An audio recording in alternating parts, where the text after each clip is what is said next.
ciência ruim. Em 31 de outubro deste ano, o New York Times anunciou a morte de Philip Zimbardo, de 91 anos, autor de The Lucifer Effect, cujo Stanford Prison Experiment estudou mal, explicava a manchete.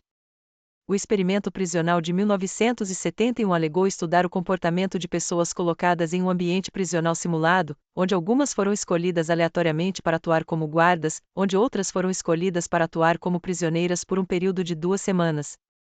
O obituário descreveu o infame experimento prisional sem crítica como tendo inesperadamente se transformado em caos depois que estudantes universitários atuando como guardas começaram a abusar de outros estudantes atuando como prisioneiras. O experimento foi encerrado após apenas 6 dias. Houve menção passageira de que o experimento foi criticado, embora uma citação de Zimbardo alegando que seus resultados se sustentam seja dada a palavra final. Na verdade, seus resultados alegados não se sustentam, uma tentativa de replicação de alto nível pela BBC falhou, e a investigação em documentos de arquivo e vídeos do experimento, bem como entrevistas com os participantes, revelam que Zimbardo transmitiu abertamente os resultados que buscava aos sujeitos experimentais a quem estava pagando. Pouco depois da morte de Zimbardo, uma série de documentários sobre a farsa do experimento da prisão de Stanford foi lançada pela National Geographic. Mas, bem antes disso, investigações de arquivo pelo pesquisador associado da Universidade de Sorbonne, Thibaut Letexier, produziram revelações que revelam que o experimento da prisão de Stanford é melhor compreendido como teatro de improvisação, não ciência. Zimbardo, no entanto, parecia imune às desmistificações completas de seu trabalho.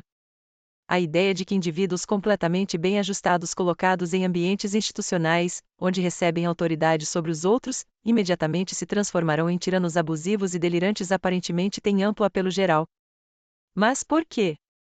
Por que alguém iria querer acreditar nisso da natureza humana a ponto de resistir obstinadamente às evidências em contrário? Por que ofereceríamos a desculpa de algum tipo de loucura institucional inevitável a indivíduos abusivos em posições de autoridade? Por que alguém escolheria se apegar à crença de que somos tão irreparavelmente simplistas e selvagens?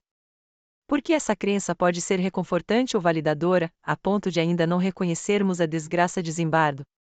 O próprio Zimbardo usou os supostos resultados do experimento da prisão de Stanford como uma acusação contra estruturas de poder.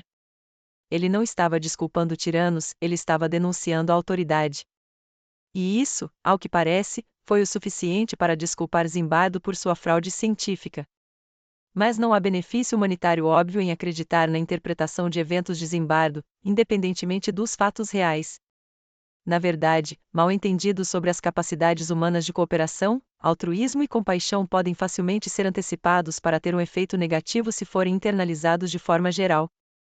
E a expectativa de que qualquer autoridade conferida será inevitavelmente abusada dá a mesma munição intelectual para aqueles de tendência autoritária que gostam de fingir que os autocratas exibem uma visão mais clara e racional da realidade humana.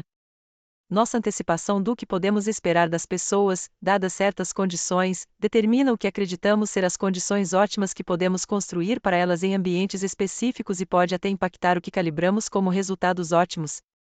Antecipar a resposta correta para questões da natureza humana, a ponto de ignorar fatos que não confirmam, ou fabricar evidências para atender a certas suposições, acredito que nunca servirá a um bem humanitário maior e só pode nos confundir sobre a melhor forma de atender às necessidades humanas.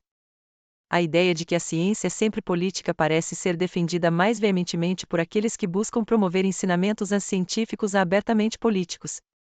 Semelhante àqueles que acreditam que limites à expressão pública, ou seja, proibições contra difamação e ameaças, refutam todo o conceito de liberdade de expressão e justificam a introdução de padrões cada vez mais subjetivos de censura, parece haver um número perturbador de acadêmicos que acreditam que casos de abuso científico por movimentos políticos passados e presentes refutam toda a noção de objetividade científica, tornando uma necessidade moral politizar a ciência na direção adequada, como um remédio.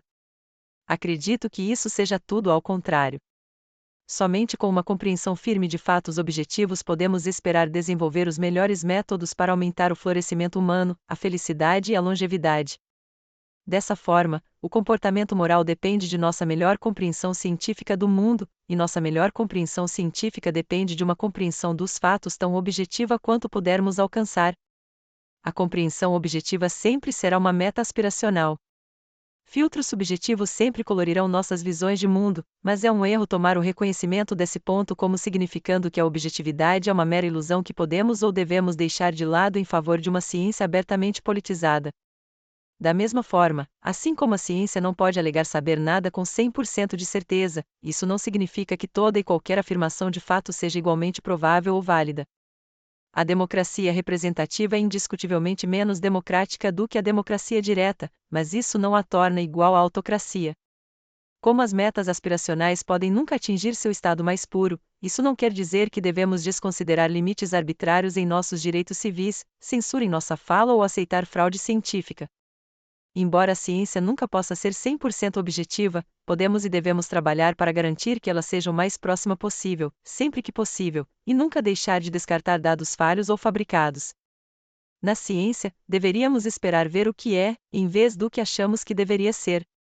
Porque somente se tivermos uma ideia razoavelmente clara do que é, podemos esperar encontrar as melhores maneiras de chegar onde deveríamos estar. Lucien Grevas. 23 de novembro de 2024.